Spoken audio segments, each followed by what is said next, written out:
ओम नमः शिवाय, हर हर महादेव, जय शिव शंभो। दोस्तों, आप सभी का आपके अपने चैनल में बहुत स्वागत और आपका बहुत आभार है। आपके मन में कुछ डर हमेशा बने रहते हैं, चाहे वो अपने बच्चे के एजुकेशन को लेकर हो, अपने पति को लेकर हो, पत्नी को लेकर हो, व्यापार को लेकर हो, नौकरी को लेकर हो। एक ऐसा डर जो सामान्य स्थिति से नहीं होता है, आपके मन में एक हमेशा भय, जब भी आप वो बात सोच लेते हैं तब आप खुद के मन में सहम जाते हैं। आपके मन में एक बहुत नकारात्मकता जगह बना लेती है। उस बात को सोचने के बाद आप उस बात से 2-3 दिन तक परेशान होते हैं, बहुत दिनों तक परेशान रहते हैं। ये चीज़ें अगर बार बार आपके जीवन में घटित हो रही है तो यह बात सीधी सी तय है कि आपके जीवन में इन सब चीज़ों का जो प्रभाव है वो किस ग्रह से हो रहा है वह तो मैं बताऊंगा ही सही, साथ में इस तरह की परिस्थिति से हमें कैसे बाहर आना है यह भी आपके लिए जानना ज़रूरी है। क्योंकि इस तरह की परिस्थिति अगर किसी भी जातक के साथ बार बार निर्मित होती रहेगी तो इसके परिणाम बहुत बुरे होंगे।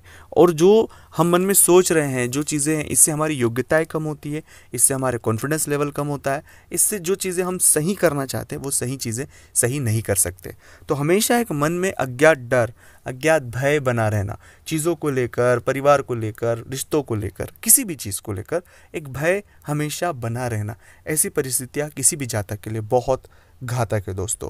तो इस वीडियो में बहुत विस्तार से जानेंगे इस तरह की परिस्थितियों से कैसे हमें बाहर निकलना है, कौन से ग्रह इसके लिए दोषी होते हैं, कौन से ग्रहों के लिए हमें काम करना चाहिए, कौन से प्रयोग करना चाहिए कि इन परिस्थितियों से हम बहुत आसानी से बाहर आ जाएं।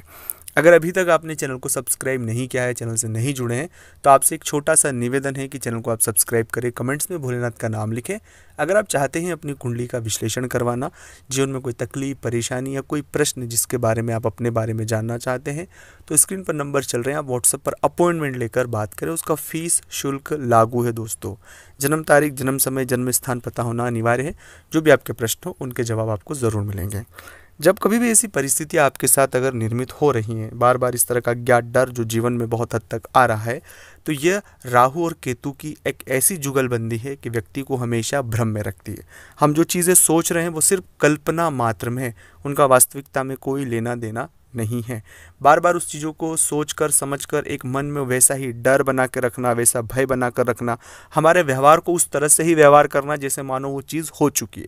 इससे वर्तमान तो खराब होगा, एक अच्छा रिश्ता भी खराब होगा और जीवन में बहुत से स्ट्रगल झेलना पड़ेगा। तो कभी भी राहु की इस तरह के फेर आप किसी भी जातक के जीवन में पड़ता है तो उसे तुरंत राहु के जप करवा लेना चाहिए अपने लिए, या केतु के जप करवा लेना चाहिए।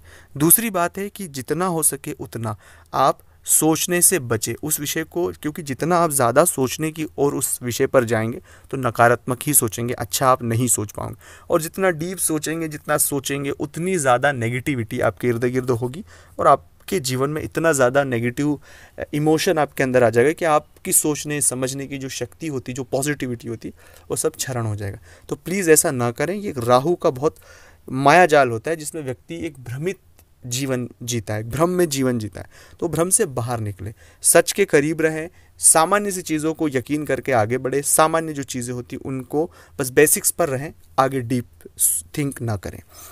दूसरा है कि इस परिस्थिति के लिए गुरु मंत्र का जप भी बहुत इंपॉर्टेंट है। मैं हमेशा अपने हर वीडियो में ये बात कहता हूँ कि नहीं है तो नमः शिवाय का जाप आप अवश्य रूप से करें। अगर ऐसा फिर भी बार बार आप नहीं निकल पा रहे इस तरह की नेगेटिविटी से, तो आपको राम रक्षा स्तोत्र रोज नियमित पढ़ना चाहिए, उससे आपको बहुत फ़ायदा मिलेगा। तो ये प्रयोग करने से आपके जीवन में बहुत फ़ायदा मिलेगा। नमः शिवाय।